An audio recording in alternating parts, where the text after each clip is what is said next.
This is a mountain scene reflecting on water. I'm using a full-size diagram. It's about 32 inches long.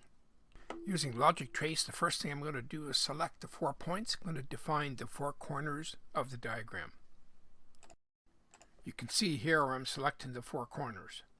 When I fastened down the diagram to the drawing board, I never realized it was upside down. Doesn't really matter, a trace is a trace. I'll be using the trace command for most of this diagram because the diagram is quite irregular. There's only a couple of spots where there are straight lines.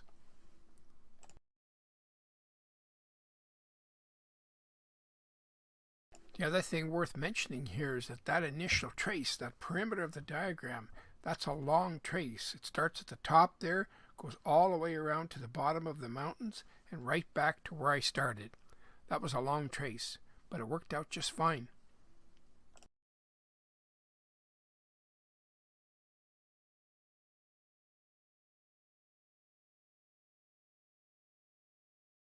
When I say long trace, the diagram is 32 inches long, so 32 times 2 is 64 inches, so that's about a 64, 62 inch trace.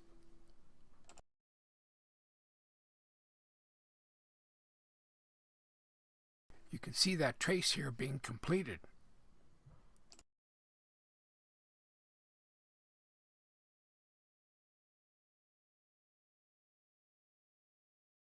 The next step here is to start tracing the internal parts.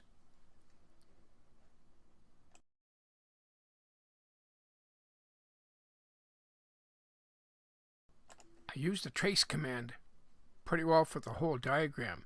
There was a few spots there where there's some straight lines, and I used the line command. Good point to bring out that when you do have the chance to use the line command or the curve fit or the arc, it makes the tracing a lot faster, because when I use the trace command, I actually have to trace each spot on the diagram. It's also worth mentioning here that I save my work frequently. That way, if I make any mistakes, I can just reload that file.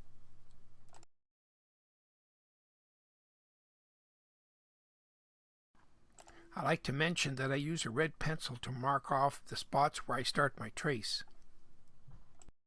It's important to keep track of your starting spot because you don't want to have a crossed vector.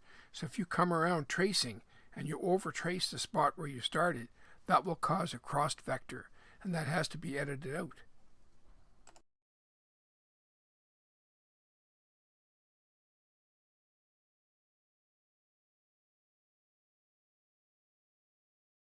So it's a lot easier just to mark off with a red pencil where you've started.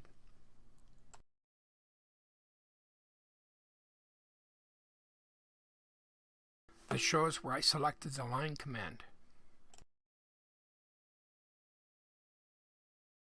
And you can see the line command is very quick. You're only selecting a few points and it creates the tracing.